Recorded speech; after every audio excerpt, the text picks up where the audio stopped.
கரம் கூப்பி கேட்டுக்கொள்கின்றேன்.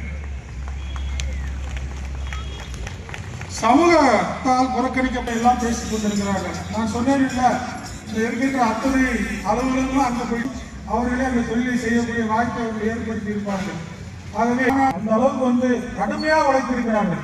ஒவ்வொரு ஊர்களிலும் கடுமையாக அந்த எழுச்சி போராளிகள், அங்கு இருக்கின்ற இளைஞர்கள் எல்லாம் கடுமையாக உழைத்து இந்த மாநாடை மிக வெற்றியாக வாழ்த்து சொல்லிக்கிட்டே இருக்கணும். அந்த அளவுக்கு மிக சிறப்பாக இந்த ஏற்பாடுகளை எல்லாம் செய்திருக்கிறார்கள்.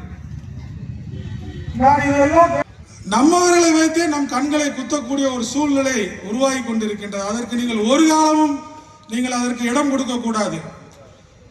அதாவது விதையை விதைப்பாங்களாம், அறுவடை பண்றதுக்கு எங்கேயோ ஒரு ஊர்ல இருந்து ஒருத்தர் உங்களுடைய செல்வாக்கை பயன்படுத்தி இங்கு இருக்கின்றவர்கள் அவர்களுக்கு கிடைக்க விடாமல் தடுத்தீர்கள் என்றால் இந்த சமுதாயம் உங்களை அது எங்களுக்கு கண்கூடாக தெரிந்து கொண்டிருக்கின்றது.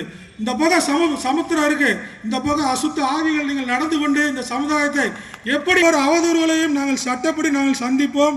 அதற்கு என்ன செய்யணுங்கிறது எங்களுக்கு தெரியும். ஆகவே இந்த வாய்ப்பை கொடுத்தால் நம்ம பலம் என்ன, எத்தனாயிரம் ஓட்டு இருக்கு. நீங்கள் யாருக்கும் ஓட்டு போடாதீங்க, நம்மளுக்கு ஓட்டு போடுங்க.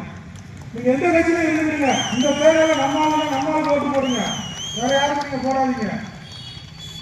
ஓட்டு போடுறது ரகசியமா தான் போட போறீங்க, யார்ட்டையும் காட்டிட்டு போட போறது இல்லை.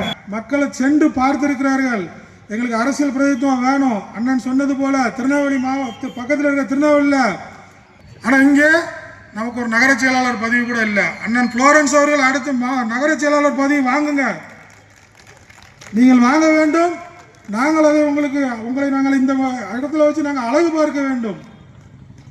இதையெல்லாம் என்னுடைய ஒரு ஆதங்கமாக நான் இங்கே சொல்லுங்க. அங்கேயும் போயிட்டு நம்ம இடத்தை யாரும் வித்து கொடுத்துறாங்க. என்னுடைய தாழ்மையான கருத்தாக கூறி எனக்கு இந்த வாய்ப்பை கொடுத்த அத்துணை நல்லுள்ளங்களுக்கும் அந்த நமக்குள் புகுத்தப்பட்ட ஒரு விஷயம். ஆனால் நம்ம மாநிலம், நம்ம நாடு சுதந்திரம் அடைவதற்கு முன்பிலிருந்து நம்ம எடுத்து பார்த்தோம் அப்படின்னா, அதனால்தான் இந்த கோரிக்கையை இந்த மாநாட்டின் வாயிலாக தலைவர் என்ற முறையிலே நானும் இந்த கோரிக்கையை இந்த அவையிலும் இந்த கோரிக்கையை நாம் வைக்க கடமைப்பட்டிருக்கிறேன். ஏன் என்று சொன்னால், ஒரு காலகட்டத்தில் தூத்துக்குடி என்பது மக்கள் அதிகமாக இருந்த கிழக்கை மையமாக வைத்து நாம் எல்லாம் வாழ்ந்து கொண்டிருக்கின்றோம். இன்றைக்கு நகரம், நம்முடைய தூத்துக்குடி நகரம் 3 திசையில பிரிஞ்சு போயிட்டு, அதான் உண்மை. குறிப்பாக கிழக்கு பக்கம் முழுமையாக புறக்கணிக்கப்படுகிற சூழலை நாம் பார்த்து கொண்டு இருக்கின்றோம். காரணம் என்னவென்றால், நம்மிடத்திலே அரசியல் ஆளுமைகளோ இல்லை சட்டமன்ற உறுப்பினர்களோ பாராளுமன்ற உறுப்பினர்களோ இல்லை என்பதுதான் ஒரு நிதர்சனமான உண்மை. ஏன் என்று நான் கூறுகிறேன் என்றால், முன்பு நம்முடைய மாவட்ட ஆட்சியர் அலுவலகம் பீச் ரோட்டில் இருந்துச்சு, நம்முடைய மாவட்ட கண்காணிப்பாளர் அலுவலகம் பீச் ரோட்டில் இருந்துச்சு, நம்முடைய மாவட்ட பத்திரப்பதிவு அலுவலகம் மட்டக்கரையில் இருந்திருக்கு. இது மாதிரி சொல்லிக்கிட்டே போகலாம்.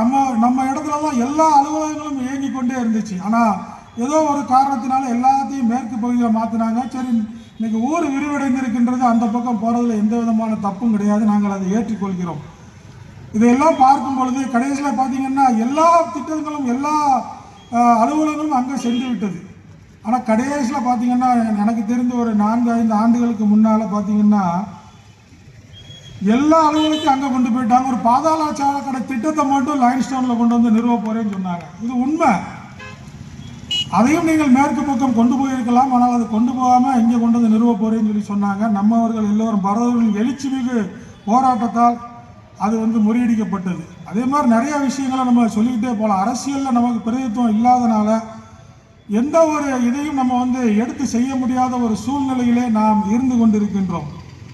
நகரமன்றத்தில் நம்ம நகரமன்ற தலைவராக இருந்த மனோஜ் அவர்கள் அந்த வளாகத்தில் குருஸ் பெர்னாந்து வளைவு பேர் போட்டாங்க.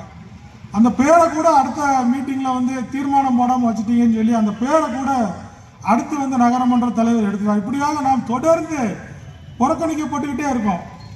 மதுரா கோட்ஸுக்கு எதிர்த்தாப்பில் பார்த்தீங்கன்னா செலசன் மச்சாதோடைய சிலை ஒரு பூங்காவாக இருந்து கொண்டிருக்கின்றது. அதையும் இருட்டடிப்பு செய்து கொண்டிருக்கின்றால். இப்படியாக நாம் தொடர்ந்து புறக்கணிப்பு செய்து கொண்டே நம்மளை இந்த சமூகம் வாக்கு போடுகின்ற சமூகமாக தான் இருக்க வேண்டும், வாக்கு வாங்குகிற சமூகமாக இருக்கக்கூடாது என்ற எண்ணத்திலே தான் இத்தனையும் செய்து கொண்டிருக்கின்றார்கள். இன்னைக்கு உண்மையிலே ஒரு மகிழ்ச்சியான ஒரு செய்தி என்னவென்றால், அனைத்து கட்சிகளிலும் நம்மவர்கள் விருப்ப மனு தாக்கல் செய்திருக்கிறது. நம்முடைய அரசியல் விழிப்புணர்ச்சியை நாம் காட்டுகிறது. கண்டிப்பாக நாம் வந்து இதை நாம் செய்ய வேண்டிய காலத்தின் கட்டாயத்தில் நாம் இருந்து கொண்டிருக்கின்றோம். ஏனென்றால் நம்முடைய சொத்துக்கள் நம்மிடத்தில் இருந்ததெல்லாம் நம்ம வந்து இந்த ஊருக்கு நிறைய தானம் பண்ணியிருக்கோம், நிறைய கொடுத்துருக்குறோம். ஏகப்பட்ட